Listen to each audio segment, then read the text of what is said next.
Halo guys, halo teman-teman semua, selamat datang di channel YouTube kesayangan Anda ini. Kali ini kami akan menyampaikan berita-berita terbaru, baik berita politik maupun berita selebriti.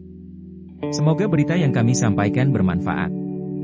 Jangan lupa like, comment, dan subscribe biar tidak ketinggalan berita-berita yang kami sampaikan.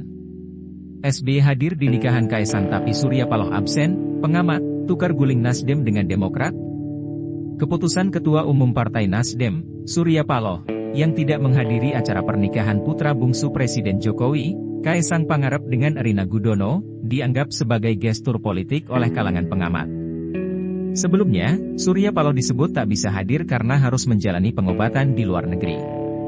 Menurut Direktur Eksekutif Indobarometer, M. Kodari, absennya Surya Paloh menjadi fenomena sangat menarik sebab di luar dugaan, justru yang konfirmasi hadir adalah Susilo Bambang Yudhoyono, SBY, selaku Ketua Majelis Tinggi Partai Demokrat. Baca juga, loyalis Gerindra ungkap pernah patungan ramai-ramai untuk dukung Anies Baswedan. Sekarang malah jadi anak buah Surya Paloh. Meski beralasan keluar negeri dengan keperluan berobat, kata Kodari, hal itu tersirat gestur politik yang kental dengan penghindaran. Penghindaran ini bisa jadi tanda akan ada pertukaran posisi di pemerintahan antara Nasdem dan Demokrat. Kira-kira ini indikasi bisa terjadi pertukaran tempat di pemerintahan antara Nasdem dengan Demokrat. Jadi gesturnya SBY datang itu merapat ke pemerintahan Jokowi, minimal membuka komunikasi, ujar M. Kodari, Kamis, 8 Desember 2022. Untuk diketahui, akad nikah Kaisang dan Erina akan digelar pada Sabtu 10 Desember di Pendopo Royal Ambarrukmo, Yogyakarta dan dilanjutkan resepsi pernikahan yang digelar di Pura Mangkunegaran Solo pada Minggu 11 Desember.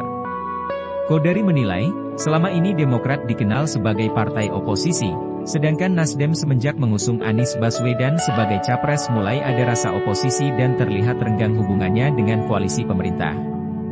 Kodari menduga kepergian Surya Paloh ke luar negeri disengaja sebagai alasan kuat untuk menghindari pertemuan dengan Presiden Jokowi. Sementara Surya Paloh berobat, itu gestur atau alasan klasik politisi untuk menghindari pertemuan-pertemuan yang mereka tidak kehendaki, paparnya.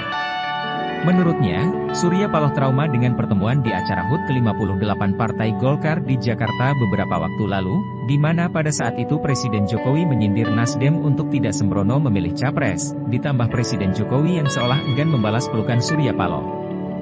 Jadi Surya Paloh itu menghindari adanya sorotan media mengenai bahasa tubuh dia dengan Jokowi nanti kalau ketemu, karena Surya Paloh sudah trauma dengan peristiwa di acara Golkar di mana Jokowi nggak mau dipeluk oleh Surya Paloh, jelasnya. Indikasi hubungan keretakan Nasdem dengan pemerintah juga terbaca dari sempat abstainya Nasdem terkait revisi UU Nomor 3 Tahun 2022 tentang Ibu Kota Negara, IKN, walaupun pada akhirnya ikut menyetujui revisi UU IKN. Nasdem sempat abstain, walaupun kemudian setuju dengan pengesahan revisi Undang-Undang IKN, katanya. Advertisement. Sementara itu, rencana kehadiran SBY di acara nikahan Kaisang Erina, kata Kodari, memberikan dampak politik yang berpotensi menjadikan Demokrat masuk bagian dari pemerintahan menggantikan Nasdem. Baca juga, capresnya, disenggol, Nasdem langsung pasang badan, bela Anies habis-habisan. Lanjut Kodari, jika ternyata Demokrat gabung koalisi, ini akan menjadi potensi bagi Ketua Umum Demokrat Agus Harimurti Yudhoyono, AHY, untuk masuk kabinet yang akan menambah portofolio pengalamannya dalam pemerintahan. Buat Demokrat sendiri sebetulnya sangat bagus agar AHY masuk ke dalam pemerintahan. Dari dulu saya pernah bilang pernya AHY itu adalah pengalaman pemerintahan.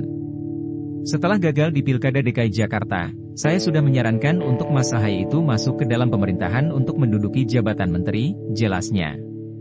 Lebih lanjut Kodari mengatakan, secara figur AHY sebenarnya berpotensi menjadi paket lengkap, tetapi dinilai masyarakat sebagai orang yang kurang berpengalaman. AHY itu sebenarnya potensial paket lengkap.